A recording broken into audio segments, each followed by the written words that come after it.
Welcome, MTG Burgeoning community and YouTube viewing audience. If you are still part of the latter and wish to join the former, click that subscribe button now. What do you have to lose? You have so many reward series to gain. In today's EDH Commander Thursday video, we are going to take a spin with some play testing of Riku of Two Reflections.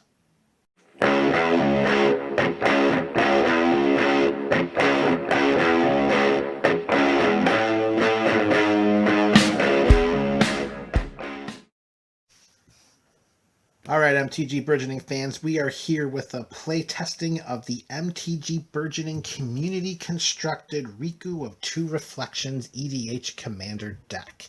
If you are unfamiliar with any of the previous videos of this series, you can click on any of the links in the description below to bring you up to speed. But pretty much what happened was I picked a commander. The commander was Riku. The community and I built this deck, revised this deck, and got it to a point where it was ready to be presented on the Commander EDH Thursday video series, which was the last time that we viewed a Riku deck. And in today's video, we are going to give it a couple of quick spins with some play testing so I can show off just exactly how this deck performs as best I can in a play testing environment. There's our turn counter, so let's see what we can do. 1, 2, 3, 4, 5, 6, 7. And as usual, by turn 6, we want to make sure that we're threatening for the game. That's what we're going to try to do here, folks. All right, Riku. Deranged Hermit, good start. Ooh, Coiling Oracle, give us some lands. Okay, Myojin. Ristic Study, lands, please. Oh, I foresee a mulligan in our future. Oh, man. All right, we're going to do some heavy-duty shuffling off camera. Okay, so we took our free mulligan. We did a bunch of hardcore shuffling off camera. And now we're ready to get a nice balanced draw. Give us about 3 lands, maybe 4. A nice creature to start off. Come on, let's show the YouTube viewing audience what it means to be constructed by the MTG Burgeoning community. All right, Riku, let's do it, baby. 1, 2, 3, 4, 5, 6, 7. Bam! Here we go. Oh, look at that. Is there any sight that's better than the first card drawn being a command tower? Oh, the gods of magic. Very well done. Okay, we got our islands. There's our Imperial Recruiter. All right. Oh, just give us one more land. Just give us one more land. One more land. Oh, you know what? We're still going to keep. We're still going to keep it. Let's do it. Let's keep it. All right. Here we go.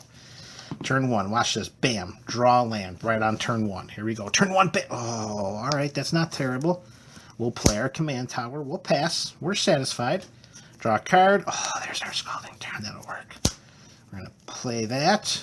And then what we will do, of course, because we can flash in that Ice Fang Coatl dude, we'll pass the turns around. End of our opponent's last turn, we're going to flash in the Ice Fang. We draw a Lightning Greaves. Very well. Okay, we move to turn 3. We draw an island. Ooh, do we want to play that? Yeah, let's play that island. And then we're going to tap 3 mana, and we're going to play our Farhaven Elf.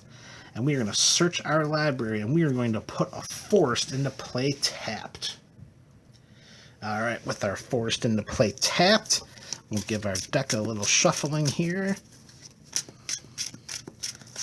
Okay, and we still got a Scalding Tarn in our hand, which is nice to have, but I suspect we're going to end up drawing a land on our next turn. So look at that, turn 3, we got 4 lands in play. Great way to ramp it up. All right, we untap. We're on turn 4. We draw. There's our Skull Clamp. Oh, man, are we in good shape now, baby? We are in some good shape. So this is what I propose we do. I propose that we play our Scalding Tarn, which we're going to pay 1 life, and we're going to sacrifice to put a mountain into play. And with that mountain, we're going to end up casting our Imperial Recruiter, which will bring I don't know, what do we bring to our hand? We'll find something to bring. I'll find something as I search out for our mountain with the Scalding Tarn as a way in which to buy some time. And then we will tap 2 as well, and we'll cast a Lightning Greaves, because I think Riku is coming out next turn. So let's go get us our mountain and the creature that we'll tutor for with the Imperial Recruiter. Okay, so what we did is with our trinket, we got a Trinket Mage with the Imperial Recruiter. So when that baby comes into play, we'll search for an artifact with CMC 1 or less. We'll put that into our hand. So the Scalding Tarn was sacked. There's our mountain in the play tapped. Put the Scalding Tarn into our graveyard. So we got 3 creatures, little chump blockers. We got our library. We'll do a quick another shuffle. I do shuffle this pretty extensively in between pause takes. I want it to be as, as real as it can possibly be when you're playing or testing by yourself. All right, so there we go. All right, so we untap 5 lands, turn 5, and we're drawing. Perfect. Look at that, a forest. That's just great. That's exactly what we want to see. All right, so here we go. We're going to take 5 basics. Oh, man, we are humming right along, baby. Tapping 5. We're going to cast Riku. Riku is coming into play. We're going to equip the Lightning Greaves to protect him as best we can. We still have a command tower in play. Skull Clamp. Mystical Tutor. Lots of good things. Let's get the Skull Clamp into play. Give them something to think about if they think about targeting our Lightning Greaves with any removal. Let's move to our critical turn 6. Turn 6, turn 7. Let's see what we got. Yeah, lots of goodies here. We draw a card. Oh, we drew Mythos of Illuna. Not exactly what we were looking for, but not terrible. All right, so this is what we're going to do right here, folks. We are going to tap 1, 2, 3. 3 lands. We are going to cast a Trinket Mage.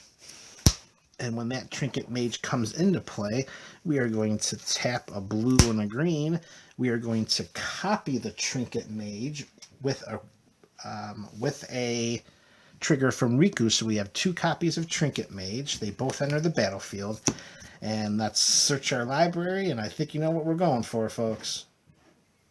Okay, so the 2 copies of Trinket Mage are going to bring us a Mana Crypt and a Soul Ring. So we're going to cast that Mana Crypt for nothing. We're going to tap it for 2 colorless mana. 1 to cast a Soul Ring. 1 to equip the Skull Clamp to, I think we will equip it to our Farhaven Elf, which will then cause the Farhaven Elf to die. And then we're going to draw, whoops. We don't want to cast that, so then we're going to draw our 2 cards. Oh. So we are ramping fantastically so far, folks. All right, so we make our cuts. All right, so we draw our first card, Alchemist Refuge, and Reliquary Tower. That's fantastic. And since we have not played a land for turn yet, did we play a land? I think we did play a land. Yeah, we played a land for turn already, so we'll hold off on that. And I think what we'll do, 1, 2, 3, 4, 5, 6, I think we're going to hold off, and we would pass the turn. So I say we pass the turn. We move to our turn 7. This is where we want to be the end. We're not going to bother. Well, let's show it for the audience. Evens, we take 3 points. Odds, we don't. And evens, we take 3 points. Because it was a coin flip, that's what happens. All right, so we're moving to turn 7. And we have 2, 4. We have 10 mana available to us and our commander. All right, we draw our card. Yeah, this is going to be a very good turn. All right, we're going to play our Reliquary Tower because we're going to need it because we're not going to be discarding any cards after this. So let's see exactly what we're going to do. We're going to tap 4 colorless, 5, and then we're going to tap an island, and we're going to tap a forest. That's going to be for a total of 7. And we are going to cast Tishana, Voice of Thunder, And when Tishana, Voice of Thunder, comes into play, we are going to tap a blue and a green.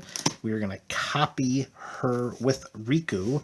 And when the copy comes into play, due to the legend rule, we have to sacrifice one of them. I'm sorry, one of them immediately dies because of the legend rule. We are going to have the token die. However, once the token is gone, we are still going to draw the cards from its enter the battlefield trigger. So that's going to be 1, 2, 3, 4, 5, 6, 7. So when it's gone, so now we only have the one copy, we're going to draw 7 and then draw 7 again. So 1, 2, 3, 4, 5, 6, 7. Oh my goodness. 1, 2, 3, 4, 5, 6, 7. Okay, so that was a lot of lands there. Holy mackerel, 6 out of 7 lands. We got the one that matters there with Gaia's Cradle. There's our Chancellor of the Forge. So we have a ton of cards in our hand that we don't have to discard down to with the Reliquary Tower. And we still have our Sneak Attack. So this is where we're going to leave off, folks. We are in a really good spot right here. We don't have too many of our ultimate win condition cards in our hand as of yet. But I suspect with the Mystical Tutor, we can tap 4 at the end of our opponent's turn to get maybe, I don't know, put on top of our library a Rite of Replication, or put on top of our library a Temporal Mastery, which we can take 2 extra turns with Riku.